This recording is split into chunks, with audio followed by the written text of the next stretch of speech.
Lorsque les premiers coups de feu de la Première Guerre mondiale retentissent le 28 juillet 1914, le conflit s'étend rapidement à tout le continent. Tout le monde se souvient de la bataille de Verdun ou de la bataille de la Somme, qui sont entrées dans l'histoire comme certaines des batailles les plus terribles et les plus coûteuses en vies humaines. Mais en un rien de temps, la guerre s'étend aussi au territoire en dehors de l'Europe, surtout sous la forme des colonies européennes. Non seulement en Asie, mais surtout en Afrique, une lutte acharnée fait rapidement rage pour des pays parfois 10 fois plus grands que leur mère patrie. Au milieu de la chaleur tropicale et des vastes savanes, une guerre acharnée s'est déclenchée, affectant à la fois les puissances coloniales et la population locale. Et bien sûr, il s'agit surtout des colonies allemandes. Cette histoire est faite de tactiques de guerre uniques, de guérillas brutales, de retraites dramatiques, et les séquelles de ces combats ont profondément marqué l'histoire de ces régions. À quoi ressemblait donc la Première Guerre mondiale en détail dans les colonies allemandes? Comment les habitants ont-ils vécu la période entre le début de la guerre et la défaite finale? Et pourquoi l'Allemagne a-t-elle perdu son immense empire colonial africain en très peu de temps? Nous nous penchons sur toutes ces questions passionnantes dans la vidéo d'aujourd'hui. Amuse-toi bien! Pour commencer, regardons brièvement la situation au premier semestre de 1914. Au début de la Première Guerre mondiale, l'empire colonial allemand en Afrique comprenait 4 régions importantes. L'Afrique de l'Est allemande, composée de l'actuelle Tanzanie et de parties du Burundi et du Rwanda, l'Afrique du Sud-Ouest allemande, l'actuelle Namibie, et le Cameroun et le Togo. L'Allemagne était ainsi la 3e plus grande puissance coloniale en Afrique. Seules la France et la Grande-Bretagne avaient plus de territoire. Et toutes les colonies jouaient à l'époque un rôle important pour l'Empire allemand, non seulement comme objet de prestige, mais aussi en raison de leur position stratégique et de leurs précieuses matières premières. Cependant, toutes les colonies ont vécu la Première Guerre mondiale de manière différente. Commençons par la plus petite et la plus insignifiante des colonies, celle qui a connu la fin la plus rapide. Le Togo avait une superficie d'environ 90 000 km², ce qui correspond à peu près à l'Autriche actuelle, et une population d'environ 1 million d'habitants. Mais la colonie était fortement sous-développée en raison de sa faible population et du manque de matières premières. Néanmoins, elle avait une valeur stratégique importante qui la plaçait au centre des conflits armés. D'une part, elle plaçait l'Allemagne sur les principales routes commerciales d'Afrique de l'Ouest, et c'est là que se trouvait la station radio de Kamina. Cette installation était l'une des plus puissantes et des plus modernes de son genre et permettait au gouvernement allemand de communiquer avec ses colonies et ses bases militaires dans le monde entier. Peu de temps après le début de la guerre en août 1914, le Togo est donc devenu la cible des troupes anglo-françaises. Le 6 août 1914, les troupes britanniques et françaises ont franchi les frontières du Togo depuis les colonies voisines de la Côte d'Or, l'actuel Ghana, et du Dahomey, l'actuel Bénin. Et la défense allemande au Togo a été très limitée dès le début. La colonie était mal préparée à une confrontation militaire, car elle ne disposait pas de sa propre armée, seule une force de police d'environ 660 policiers locaux y était stationnée. Au début de la guerre, 200 Allemands ont été envoyés sur place et quelques centaines de locaux ont été équipés. Mais tous étaient peu entraînés et mal équipés. Dès le 8 août 1914, les forces alliées ont atteint la capitale Lomé et l'ont prise sans grande résistance. De là, elles ont rapidement progressé vers l'intérieur du pays, avec pour objectif principal de s'emparer de la station radio de Kamina.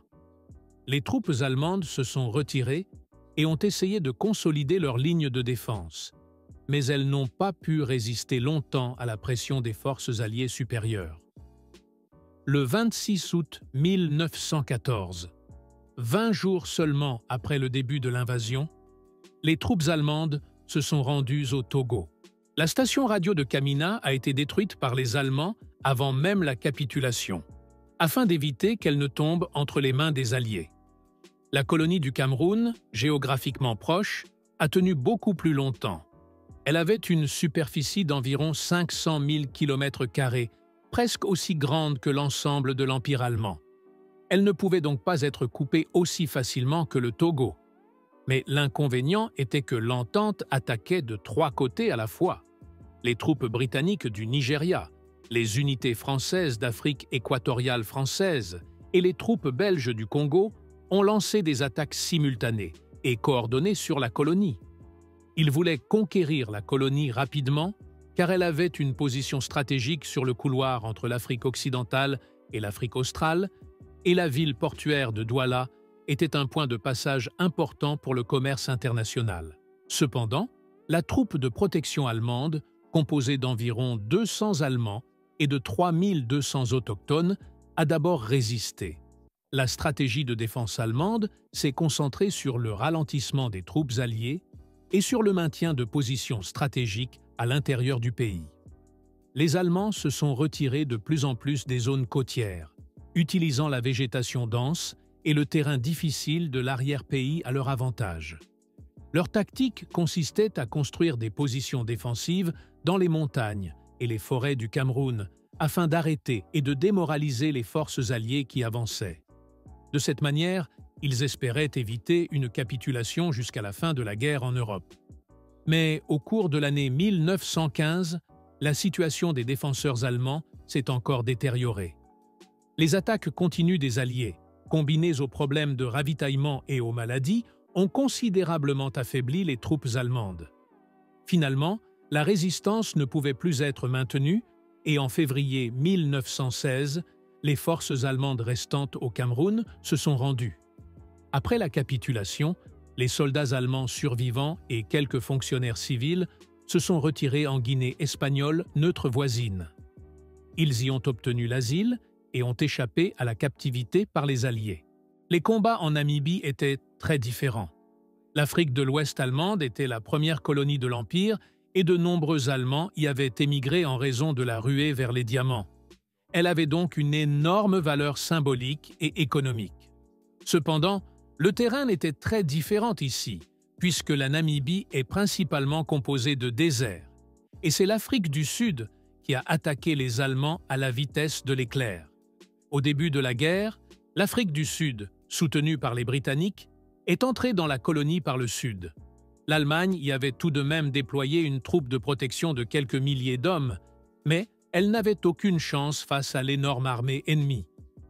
En effet, l'Union sud-africaine mobilisait à elle seule environ 50 à 100 000 hommes, et les distances d'énormes dans le désert rendirent la stratégie de défense allemande presque impossible.